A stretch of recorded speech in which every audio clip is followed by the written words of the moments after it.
Salmo de número 37 é o texto da nossa meditação nesta manhã.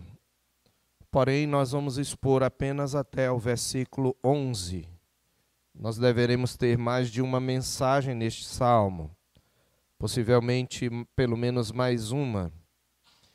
Salmo 37, esse é o título da nossa mensagem: Quando os perversos prevalecem. Não te indignes por causa dos malfeitores, nem tenhas inveja dos que praticam a iniquidade, pois eles dentro em breve definharão como a relva e murcharão como a erva verde. Confia no Senhor e faze o bem. Habita na terra e alimenta-te da verdade. Agrada-te do Senhor e Ele satisfará os desejos do teu coração. Entrega o teu caminho ao Senhor, confia nele, e o mais ele fará. Fará sobressair a tua justiça como a luz, e o teu direito como o sol ao meio-dia. Descansa no Senhor e espera nele. Não te irrites por causa do homem que prospera em seu caminho, por causa do que leva a cabo os seus maus desígnios. Deixa a ira, abandona o furor. Não te impacientes, certamente isso acabará mal, porque os malfeitores serão exterminados, mas os que esperam no Senhor possuirão a terra. Mais um pouco de tempo e já não existirá o ímpio. Procurarás o seu lugar e não o acharás, mas os mansos herdarão a terra e se deleitarão na abundância de paz. Amém. Meus amados irmãos, a prosperidade dos maus, que é uma realidade no mundo e sempre foi, ou seja, sempre nós observamos no mundo e em algumas épocas de maneira ainda mais intensa, que aqueles que deveriam ser punidos, aqueles que deveriam se dar mal por causa de suas perversidades, muitas vezes prosperam, enquanto aqueles que agem de maneira justa no mundo são castigados. Então, essa é uma realidade que nós sempre vamos enfrentar enquanto neste mundo caído. A aparente prosperidade dos maus. A questão é que há certas épocas em que isto é ainda mais palpável, mais visível e mais presente. Nós vivemos em nosso país hoje uma situação assim, onde de fato os maus, em geral, estão na posição de poder, na posição de governo. Entre aqueles que deveriam cumprir as leis, nós encontramos um número significativo de pessoas, de homens e de mulheres também, que na verdade acabam deturpando a lei, acabam quebrando a lei, acabam levando aqueles que deveriam estar presos, deveriam ser castigados, a uma posição de privilégio. Muitos bandidos têm sido soltos e muitos inocentes têm sido presos. E em nome do Estado de Direito, nós nos encontramos numa situação em que, usando essa expressão como uma espécie de carta coringa, os nossos juízes, em sua maioria, sobretudo os que têm maior autoridade, têm, na verdade, distorcido o direito e têm oprimido e têm se beneficiado dessa expressão. Expressões como Estado Democrático de Direito, democracia, não tem mais o significado que tinham antes. Porque hoje o que se chama de democracia em nossos círculos de poder não passa de uma tirania disfarçada. E até mesmo a nossa liberdade de expressão tem sido tirada. Nós não temos encontrado alento, não temos encontrado nenhum tipo de segurança ou de defesa, nem entre os que legislam ou elaboram leis, porque a maioria deles está corrompida, comprada, nem entre os que executam, porque de fato eles executam nada mais do que o crime, nem os que julgam.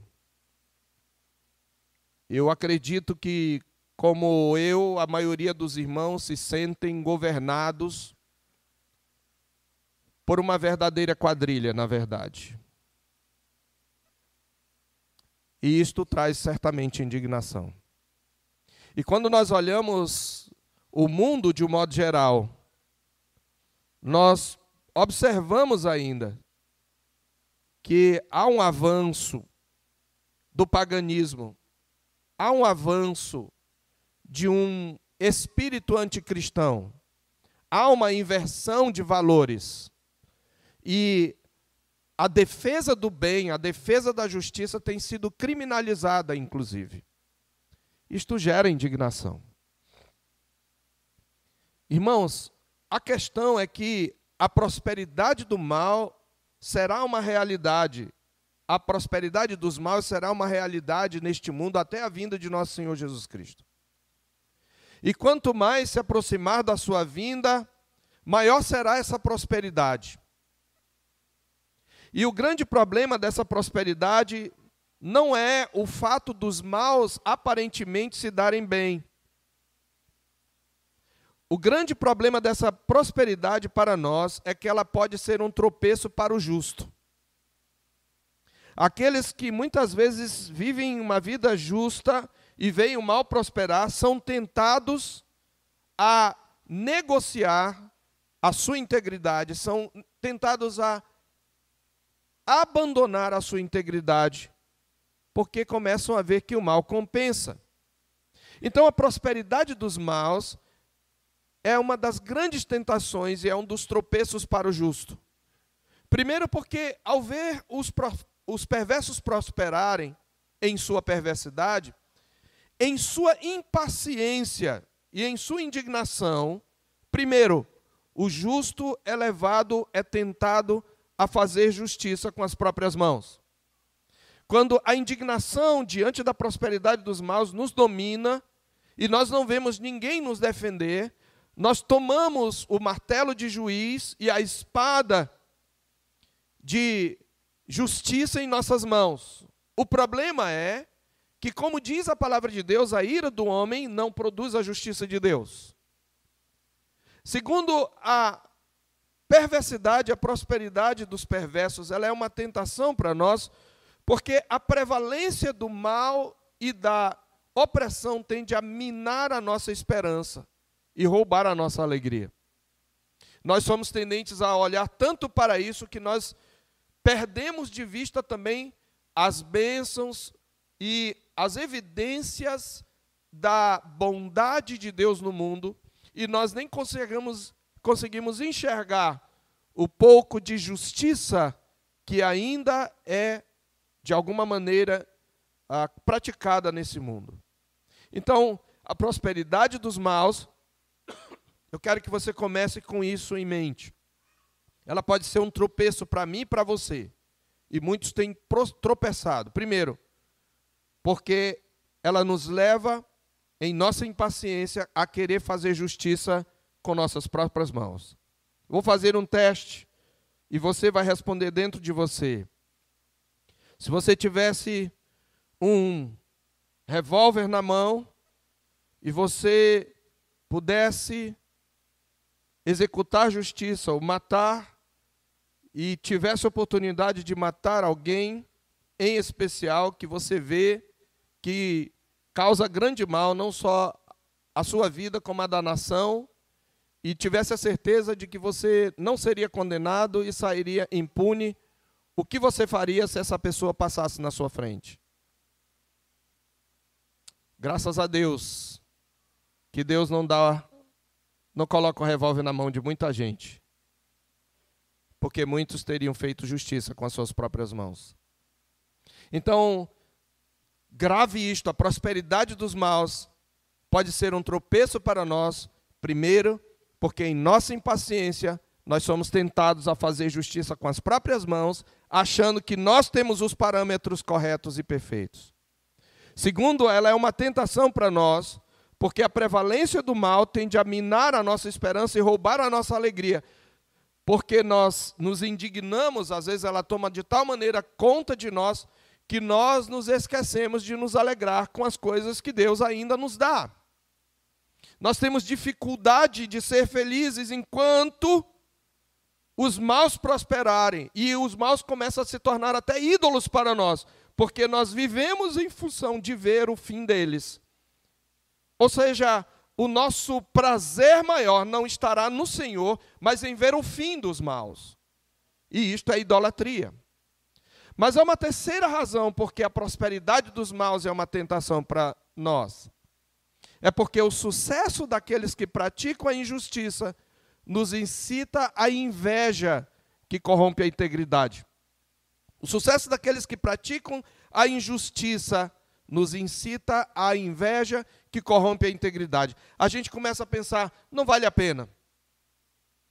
É melhor eu agir de outro jeito. Porque quem é honesto nesse país se dá mal. De que vale cumprir as leis?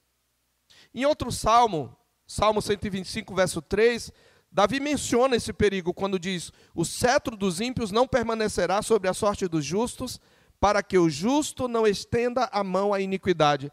É possível que o justo estenda a mão à iniquidade. A inveja, meus irmãos, dos perversos que prosperam, nos levam a pensar como pensava o povo nos dias de Malaquias, como o profeta o denuncia em Malaquias 3, 14 e 15. Talvez seja esse o pensamento do seu coração. Lá está escrito: vós dizeis, inútil é servir a Deus, que nos aproveitou termos cuidado em guardar os seus preceitos e em andar de luto diante do Senhor dos Exércitos. Ora, pois, nós reputamos por felizes os soberbos.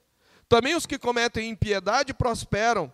Sim, eles tentam ao Senhor e escapam. É por isso que Rui Barbosa, ele resumiu muito bem esse sentimento quando ele disse, num discurso em 14 de dezembro de 1914, de tanto ver triunfar as nulidades, de tanto ver prosperar a desonra, de tanto ver crescer a injustiça, de tanto ver agigantarem-se os poderes nas mãos dos maus, o homem chega a desanimar da virtude, a rir-se da honra e a ter vergonha de ser honesto. Este é o sentimento que muitas vezes domina o nosso coração. Mas o problema, meus irmãos, é que a inveja é algo terrível que pode nos levar, de fato, a fazer aquilo que os maus fazem. Por isso, este salmo foi escrito, ele reconhece a presença do mal no mundo, e mais do que isso, ele reconhece a prosperidade dos maus como um problema que nos leva muitas vezes a questionarmos a justiça de Deus. E nós precisamos ter isto em mente. E nós precisamos ter em mente a grande tentação que é nós olharmos para a prosperidade dos maus e nos indignarmos, querermos fazer justiça com as próprias mãos, perdermos a alegria de viver, a esperança e também, muitas vezes, invejarmos aqueles que se dão bem e invejarmos a maldade. É por isso que Davi traz essa série de instruções. E é interessante isso, queridos, que esse salmo foi escrito por Davi quando ele já era idoso. Você pode perceber no verso 25, fui moço e agora sou velho. Nós vamos ainda tratar do que ele fala depois, mas é só para você entender. Davi já tinha passado por muitas aflições. E agora ele está mostrando aqui o que ele experimentou do cuidado do Senhor. Davi, ele foi injustamente acusado, ele foi expulso do seu reino pelo seu próprio filho, ele foi traído pelo seu melhor conselheiro. Ele sofreu muitas angústias, muita traição e viu muita injustiça prosperar nos seus dias. Mas agora ele já tinha vivido, ele já tinha experimentado do cuidado, da proteção do Senhor, da segurança do Senhor. E por isso ele poderia olhar para trás e, com base na sua experiência e guiado pelo Espírito do Senhor, nos trazer algumas lições sobre quais as atitudes que nós devemos ter quando os maus prosperam. E nada melhor do que uma pessoa mais velha. Eu tenho dito aos jovens que devem aprender a sentar com os mais velhos, não sentar só entre si. Porque vocês, quando sentam só entre vocês, a insensatez de um alimenta a de outro, a insensatez de um aconselha de outro. Porque a Bíblia mostra que a simplicidade, o pouco juízo, é uma característica da mocidade. Então, nós fazemos bem quando nós sentamos com os mais idosos e aprendemos com suas experiências. Um certo personagem de um famoso livro de Dostoiévski, Os Irmãos Karamazov, o Starets Zosima. Starets era uma palavra russa para uma espécie de abade, aquele que é o mais antigo, ou o que lidera, o pastor de um mosteiro, por assim dizer. Na nossa cultura a gente chama de abade, que é aquele, vem da palavra pai, é o grande pai do mosteiro, o grande conselheiro. E o Starets Zosima, ele começa a refletir sobre a sua velhice, e ele diz o seguinte no livro: a impetuosidade juvenil sucede à serenidade da velhice. O jovem é impetuoso, mas o velho se aprendeu, porque se não aprendeu, ele continua imaturo. O velho experiente, ele é sereno, e ele está dizendo: eu prefiro a serenidade da velhice à impetuosidade juvenil. Continua o Starets Zosima dizendo: abençoo cada dia o nascer do sol. Meu coração canta-lhe um hino como outrora. Ele está comparando o nascer do sol com a juventude. Porém, ele diz: mas prefiro o seu poente, de raios oblíquos, evocando doces e ternas recordações, queridas imagens de vida, longa vida abençoada, e dominando tudo a verdade divina, que acalma, reconcilia, absolve. Você olha que o pôr do sol, no seu final, no seu ocaso, o sol tem raios oblíquos, que não ferem a vista, que não queimam a pele. E lembrando que o sol se põe ao final do dia, nós podemos trazer as recordações do que aprendemos naquele dia. Ele está dizendo: a vida é assim. O nascer do sol é como a juventude, e o pôr do sol é como a velhice. E na velhice eu posso extrair experiência, se eu vivi uma vida na presença do Senhor. Então Davi, ele está agora nesse momento do pôr do sol, evocando não as angústias que ele teve. Essas angústias são pano de fundo, não as injustiças que ele sofreu, mas evocando o cuidado do Senhor e mostrando como ele viveu o suficiente para ver o destino daqueles que, no início, na sua juventude, aparentemente prosperavam. E assim, esse salmo, meus irmãos, ele é mais um provérbio, ou uma coleção de provérbios, do que um salmo. Ele é salmo porque ele era cantado. Ele é um salmo acróstico, aqueles salmos que começam com a primeira letra do alfabeto hebraico, e cada grupo de versículos começa com uma letra até o final. Esse salmo, ele era assim, cada 2 versículos, mais ou menos, começavam com uma letra do alfabeto hebraico. E ele é um salmo didático, ou um salmo sapiencial, ou seja, de sabedoria, destinado a transmitir ditos sábios, no qual esse Davi, agora ancião, nos exorta à serenidade diante da prosperidade dos perversos. Porque, tendo já experimentado por anos a bênção de andar com o Senhor, ele que remiu a sua alma de toda angústia, como ele fala em 1 Reis 1, 29, ele agora vai trazer a prosperidade dos maus. Como nós teremos pelo menos 2 mensagens para este salmo, eu quero me deter nos versos 1 a 11, mas principalmente vamos dizer assim, numa visão panorâmica do salmo. Para mostrar, queridos, como devemos nos comportar diante da prosperidade dos maus, Davi, ao longo, na verdade, do salmo, ele vai nos trazer 2 grandes verdades que devem formar a nossa cosmovisão e é o que vai motivar as atitudes que ele requer de nós. Quais são as 2 grandes verdades nesse salmo? Primeiro, a segurança do justo em Deus. Davi vai repetir, através de provérbios, que o justo, mesmo que os maus prosperem, ele está seguro em Deus. A sua comunhão com Deus vai evitar que ele seja destruído, que ele seja engolido pela prosperidade dos maus. O justo está seguro em Deus. Segunda verdade que ele traz é o destino final dos ímpios em comparação com seu aparente sucesso. O destino final dos ímpios em comparação com seu aparente sucesso. Davi viveu o suficiente para não ficar olhando o durante ou o começo. Davi estava já idoso e ele já se aproximava do fim. Ele tinha vivido o suficiente para ver o fim de vários perversos e o suficiente para entender as promessas de Deus que aguardavam os justos.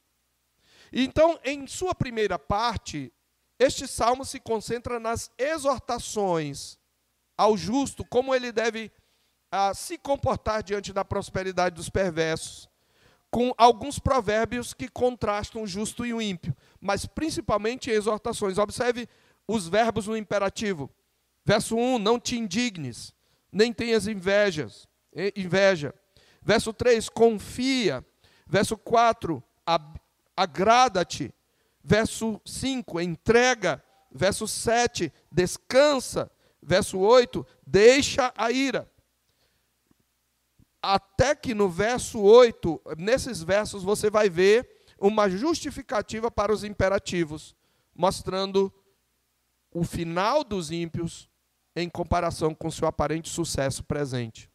Então, na primeira parte do salmo, Davi se concentra nas exortações, com alguns provérbios que contrastam o justo e o ímpio. Já na segunda parte, que vai do verso 11 em diante, na verdade são 3 partes aqui, mas a segunda e a terceira parte, nessa segunda e terceira parte, ele vai se concentrar em suas observações ao longo da vida, nas quais ele pôde contrastar o justo e o ímpio, com algumas exortações em forma direta. Então, observe, primeiro, mais exortações e algumas observações sobre o ímpio em contraste com o justo.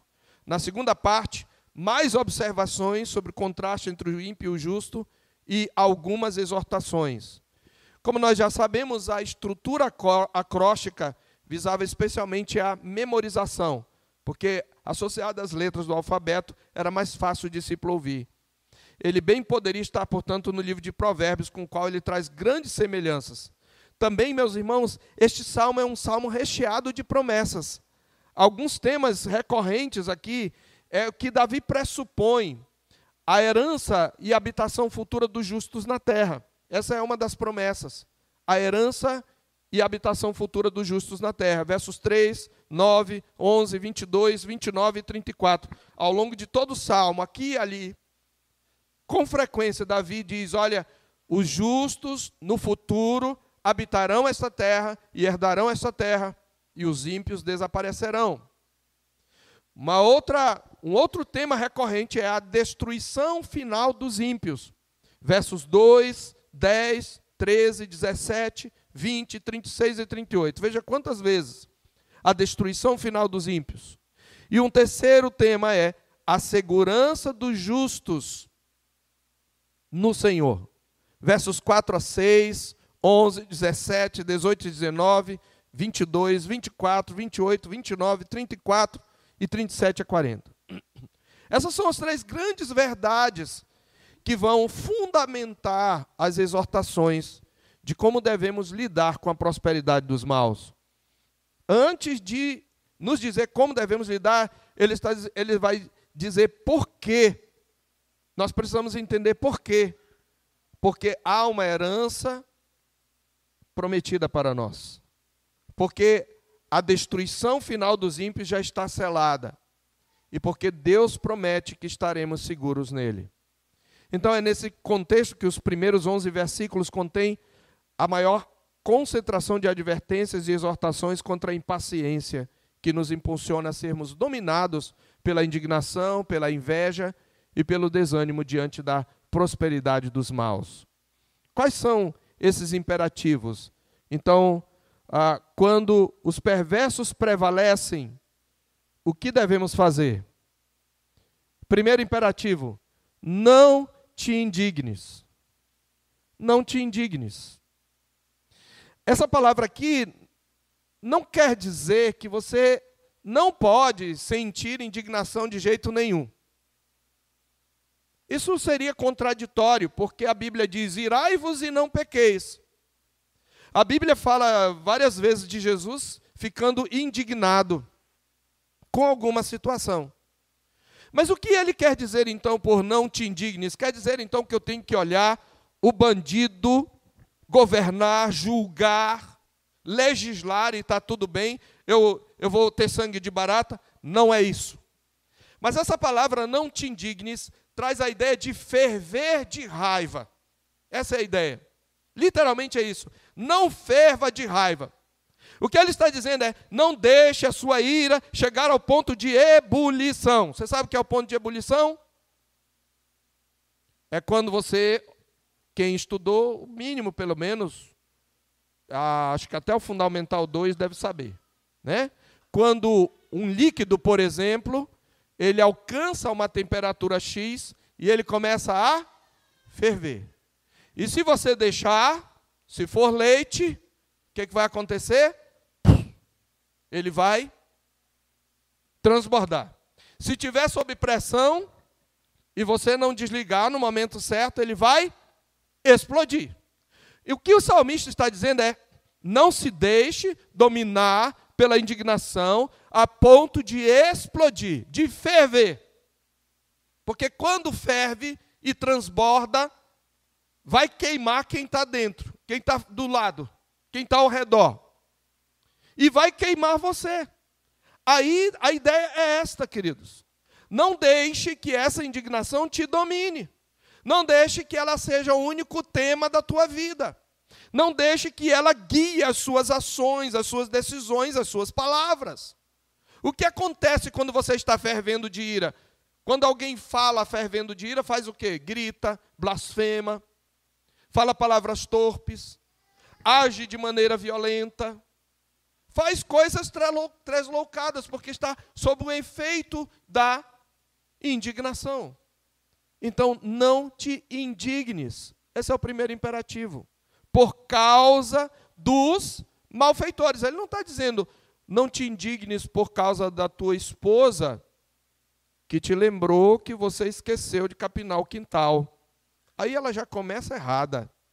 Não a esposa, a tua ira. Porque se você deveria capinar o quintal e não capinou, ela tem que cobrar. Né? Agora, ele está falando de outra coisa, aquela indignação que a gente se sente mais tranquilo para sentir, que é a da prosperidade do mal. Eu olho o malfeitor e sinto indignação, e eu tenho o direito de sentir indignação, mas eu não posso deixar chegar ao ponto de fervura, de transbordamento, de queimar, porque aí eu vou ser dominado por essa ira. Um segundo imperativo, não tenhas inveja dos que praticam iniquidade. Um ponto interessante é que a indignação leva à inveja, porque elas estão em paralelo no versículo. A poesia hebraica é caracterizada pelo paralelismo. Ele está mais ou menos repetindo um sinônimo da primeira frase. Indignar-se e sentir inveja são quase equivalentes. Como assim sentir inveja dos que praticam a iniquidade? Quando você compara o estado dos bandidos, que estão se dando bem, que aparentemente vivem em mansões, e comem banquetes nababescos, às nossas custas, à custa do nosso imposto, enquanto você tem que contar o dinheirinho, porque falta mês no fim do dinheiro, quando você faz essa comparação, a Bíblia chama isso de inveja. Porque a sua conclusão é, ele é feliz, eu sou infeliz. Não é justo. E ao fazer isso, ao fazer essa comparação, você está invejando. E a inveja pode me levar a pensar, a começar a concluir que fazer o bem não compensa. Quer ver uma coisa? Quando acontece uma notícia ali, hoje é moda no Brasil, né? Faltam 72 horas para cair toda a quadrilha. E aí tem uns bobos que ficam esperando eternamente. A felicidade deles depende disso. E aí, só que tem uns que já desanimaram, então, isso aí aconteceu, mas não adianta de nada. Não adianta. Esse não adianta significa, eu desisti de ser feliz, eu desisti de esperar. Isso tem algo de inveja.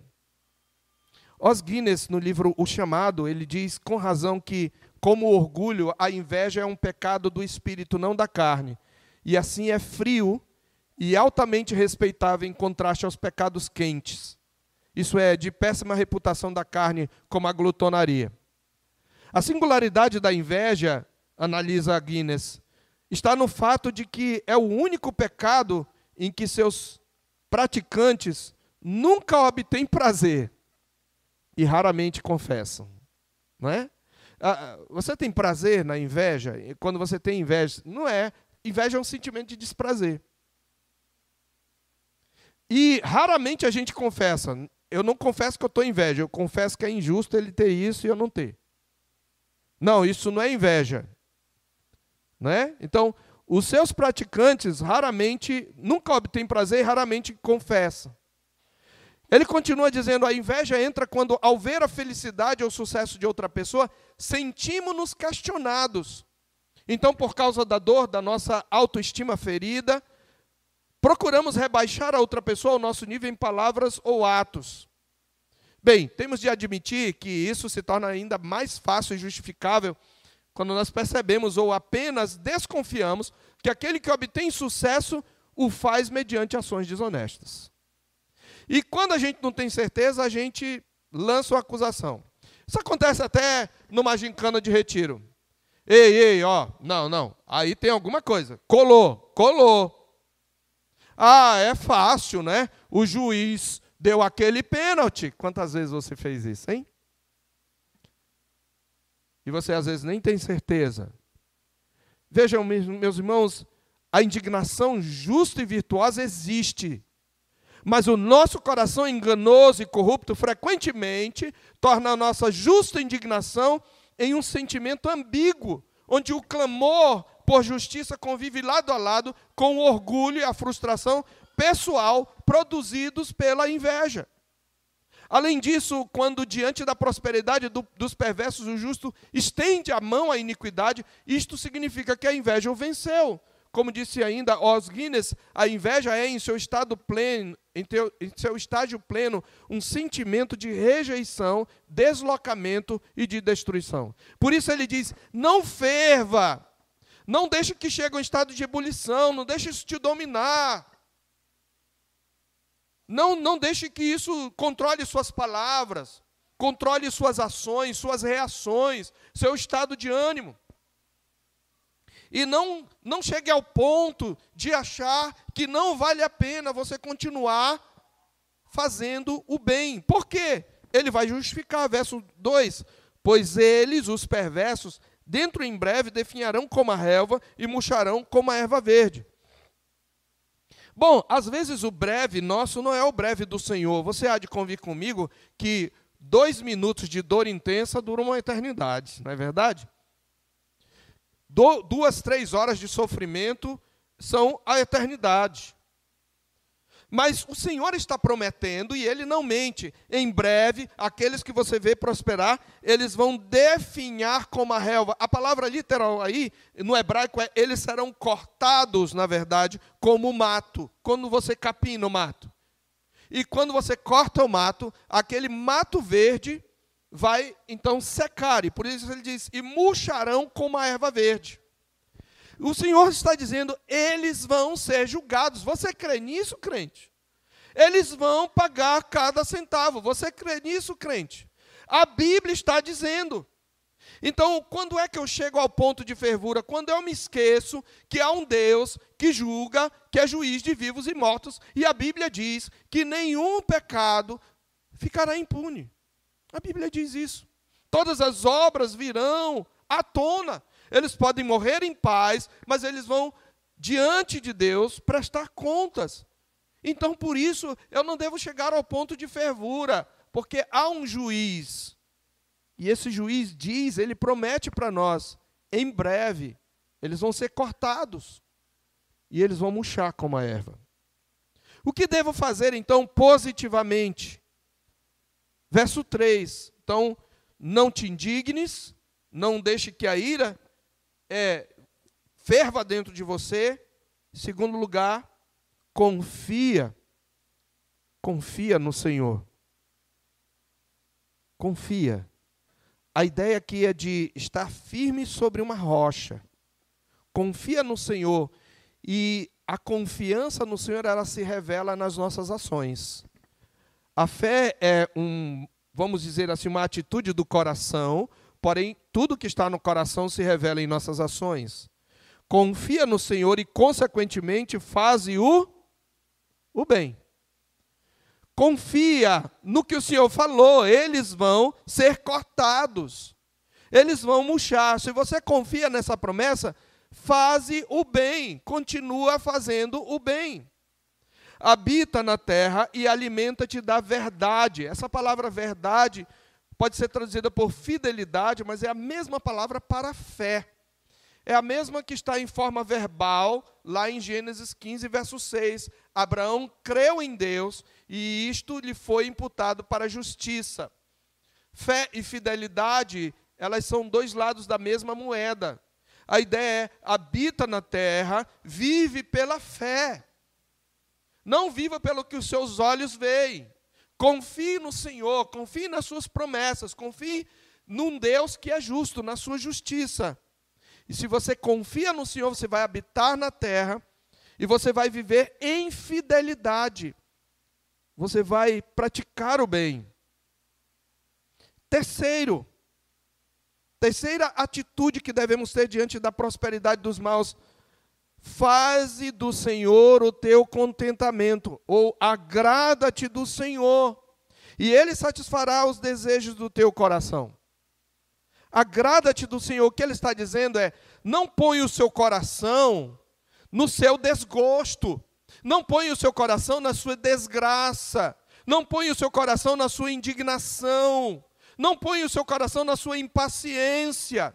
Irmãos, por causa do pecado, nós somos tendentes a alimentar a nossa própria miséria. Ao mesmo tempo em que nós nos sentimos infelizes, para nos sentirmos vítimas, nós alimentamos a nossa própria miséria. Há pessoas que remoem a sua ira, há pessoas que remoem a sua ansiedade, há pessoas que remoem a sua tristeza, elas se alimentam disso. Ao mesmo tempo em que sofrem, elas se alimentam. Há essa tendência em nosso coração. Então, nós precisamos entender que o foco da nossa vida não é nas nossas tristezas, mas nas nossas alegrias. Ah, pastor, mas eu não tenho alegria nesse mundo. Como que eu posso ter alegria? Tanta conta para pagar. É porque o foco da tua alegria está na criatura, tem que estar no Criador. Ele diz, agrada-te do Senhor. A minha alegria é no Senhor. O apóstolo Paulo, em Filipenses 4, se não me engano, no verso 4, diz, alegrai-vos sempre no Senhor. Quem tem Cristo, irmãos, e Javé aqui é o mesmo Cristo, é o Deus triuno, e aponta para Cristo, quem tem Cristo tem o segredo do contentamento. A Bíblia diz que nada nos separará do amor de Cristo. A Bíblia diz que Deus já nos deu a prova do seu amor quando nos deu Cristo. A Bíblia fala que Cristo é o perfeito contentamento, é a nossa alegria. Então, o nosso grande desafio é entendermos, é direcionarmos o nosso coração para o único que não decepciona, o único que pode nos dar alegria, o único que nos protege, que é Cristo. Agrada-te do Senhor e Ele satisfará os desejos do teu coração. Mas presta atenção, não são os teus desejos egoístas. Quando você tem em Cristo o seu contentamento, você vai desejar aquilo que agrada a Ele. E Ele vai satisfazer os desejos. Nós precisamos mudar o foco. E, irmãos, muitos crentes passam a semana toda se alimentando de más notícias. Eles rolam aí a sua timeline nas suas redes sociais para ver a última notícia à procura de alguma coisa que os satisfaça. E às vezes eles não percebem que estão se alimentando da sua própria indignação, procurando descobrir qual foi a última falcatrua que o Ali Babá e os 40 ladrões fizeram. E eles se alimentam disso, eles vivem nisso, eles não conseguem ter alegria. E às vezes descarregam essa ira no seu trabalho, em casa, porque o foco deles está na tristeza, na indignação. Eles são a turma do copo meio vazio. Eles não conseguem mais olhar e enxergar as bênçãos, a bondade de Deus. Eles não conseguem, por exemplo, ver que conseguem respirar.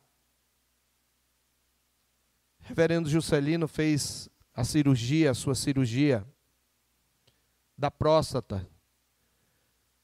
Eu fui visitá-lo e perguntei como foi. Ele falou, a primeira coisa que me veio, apesar de dolorido, foi que eu senti um grande alívio, que eu nunca mais tinha sentido.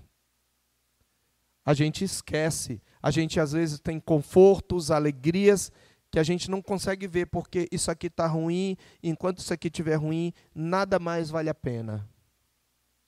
Só que, mesmo que tudo esteja ruim, tem algo, se você é crente, tem algo que ninguém pode tirar de você, a comunhão com Cristo, nem a morte. Então, a questão é que nós queremos nos contentar nas coisas deste mundo e não em Cristo. Por isso ele diz, agrada-te do Senhor, confia nele e Ele satisfará os desejos do teu coração. Quarto imperativo, entrega o teu caminho ao Senhor. Entrega esta situação ao Senhor. Ah, pastor, mas olha, a gente não pode se conformar, a gente tem que protestar. Talvez você pense. A gente tem que falar, tá, mas quanto desse protesto está ao teu alcance? Às vezes a gente diz, não, a gente tem que fazer. O que você quer dizer? Que você tem que ficar vociferando nas redes sociais e falando da sua indignação em vez de falar do Evangelho? É isso que vai trazer resultado? Não é. Irmãos, muitas vezes nós alimentamos nossa ansiedade acerca de coisas que nós não podemos resolver. Nós não temos a força para resolver. Você poderia objetar dizendo, mas todo mundo fizer assim, ninguém vai fazer nada. Beleza, o que é que você quer fazer de concreto? Além de ficar vociferando nas redes sociais. Além de ficar alimentando a sua ira e falando impropérios. O que é que você acha que deve fazer? Segundo a palavra de Deus, tem uma coisa que você pode fazer aqui, que vai ter efeito lá nos círculos do poder. Pregar e viver o Evangelho. Foi assim, meus irmãos, que o Evangelho dominou o mundo e o Império Romano.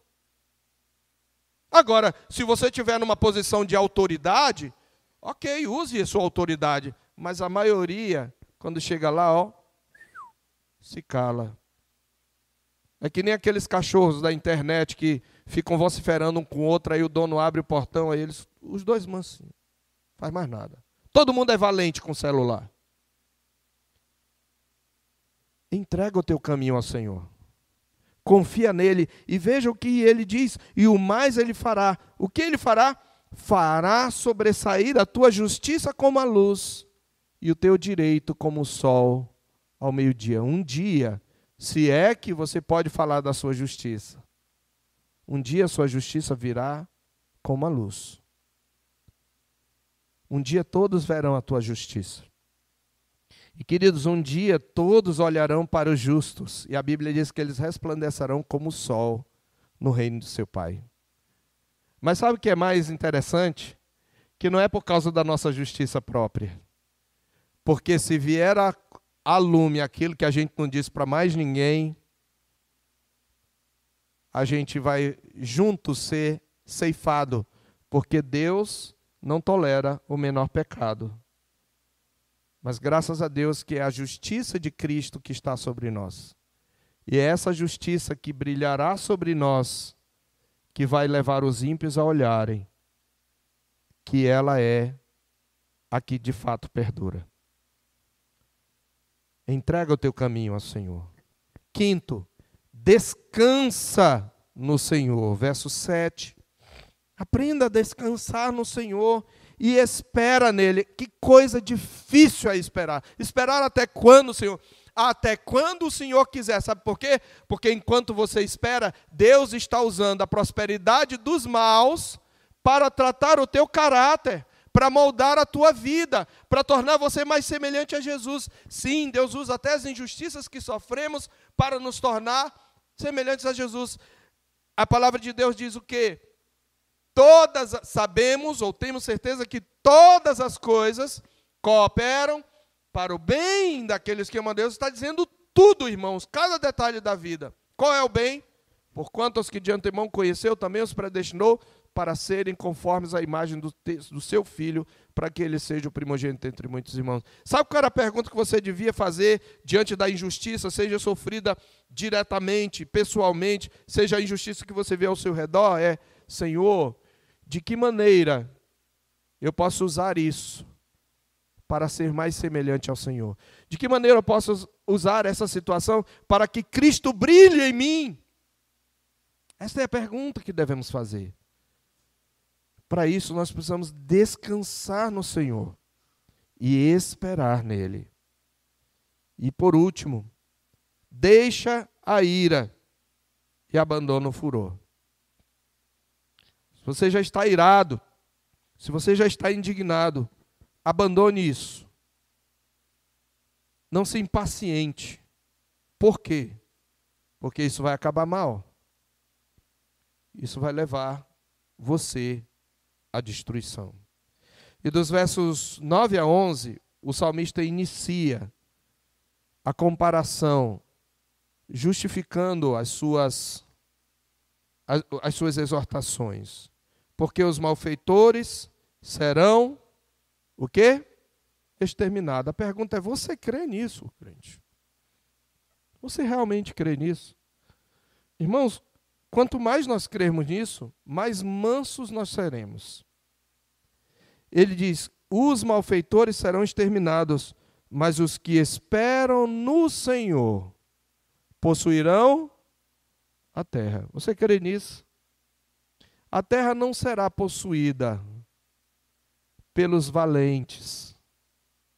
A terra será possuída como herança pelos que esperam no Senhor. Ele continua a comparação dizendo, mais um pouco de tempo, espere mais um pouco, só mais um pouco, e já não existirá o ímpio, procurarás o seu lugar e não o acharás, mas os mansos herdarão a terra e se deleitarão na abundância de paz. Quem herdará a terra?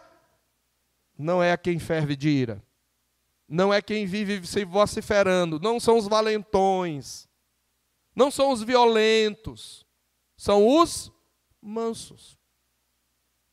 A melhor resposta para a nossa indignação é cultivarmos a mansidão. E Jesus se vale desse texto, você lembra? Essa palavra que os mansos herdarão a terra, Jesus usa no capítulo 5, verso 5 de Mateus. Bem-aventurados os mansos, porque herdarão a terra. Bem-aventurados são aqueles que não usam da sua força para fazer justiça com as próprias mãos. Porque ficar irado com a situação equivale a imitar o caminho tortuoso dos perversos. A inquietação interior nessa situação resulta em mais males. Isso certamente acabará mal. Põe você em risco diante do juízo divino. Permanecer na boa terra e desfrutar dos seus benefícios requerem verdadeira fé e esperança no Senhor. Entregar o caminho ao Senhor, queridos. Amados, eu concluo. O Senhor Jesus, quando começou o seu Sermão do Monte, ele nos diz o que caracteriza, qual o caráter que descreve os seus discípulos. E entre essas características está mansos, pacificadores. E ele diz lá no final, perseguidos por causa da justiça. Bem-aventurados os que sofrem injustiça. É Jesus que está falando isso. Por quê? Porque deles é o reino dos céus. Nós precisamos aprender a descansar. Você está cansado? Está indignado de tanta injustiça? Descansa no Senhor. Confia nele. Esse mesmo Senhor se encarnou, veio a esse mundo, e em Mateus 11, e eu termino com isso, de 28 a 30. Cristo é o nosso descanso, meus irmãos. Lá em Mateus 11, 28 a 30, ele nos diz: vinde a mim, todos os que estáis cansados e sobrecarregados, e eu vos aliviarei. Confia no Senhor. Essas promessas do Salmo 37 apontam para Cristo. Confie em Cristo. Agrade-se de Cristo. Entregue sua vida e os seus caminhos a Cristo. Faça dele o seu contentamento. Ele diz: vinde a mim todos os que estáis cansados e sobrecarregados, eu os aliviarei. Mas não é só isso, não é só vir a Cristo. Tomai sobre vós o meu jugo, deixa eu ser o teu Senhor, deixa eu guiar a tua vida. E ele diz: aprendei de mim, que sou o quê? Manso e humilde de coração, e achareis descanso para a vossa alma. Ser discípulos de Cristo, seguir a Cristo, estar debaixo do jugo de Cristo, vai nos levar a provar do descanso. Mas aprender com Cristo é imitar o seu caráter, o que ele demonstrou: mansidão e humildade.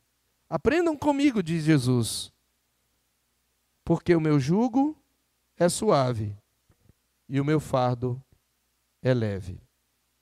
Que o Senhor Deus nos ajude, meus irmãos, a lidarmos com a nossa indignação de maneira bíblica, e que nós possamos aprender que o contentamento em Cristo nos dá não só sabedoria, mas nos dá também a possibilidade de vencermos a tentação que a prosperidade dos maus se nos apresenta. Vamos orar? Senhor, aplica a Tua palavra ao nosso coração nessa manhã e ajuda-nos a refletir durante todo esse dia, Senhor, para que a perversidade que prospera não seja para nós um tropeço. Não nos leve à indignação que ferve, que explode, que traz destruição para nós e os nossos semelhantes, para que ela não nos leve à inveja que muitas vezes leva o justo a estender a mão à iniquidade e pode nos levar a cometer as mesmas coisas achando que o bem não compensa, para que ela não nos leve, ó Deus, a desanimar. Ajuda-nos a, olhando para o nosso redor, viver uma vida como discípulos de Jesus, entregando tudo a Ele, sabendo que Ele está colocando todos os inimigos debaixo dos seus pés e um dia Ele virá para julgar vivos e mortos. E nessa confiança, ajuda-nos a viver uma vida íntegra e encontrar a nossa alegria e contentamento apenas em Cristo. É em nome dele que nós oramos e agradecemos, e que a graça do nosso Senhor e Salvador Jesus Cristo, o amor sacrificial de Deus, o nosso Pai, e a comunhão consoladora do Espírito Santo sejam conosco e com todo o povo de Deus, agora e para sempre. Amém.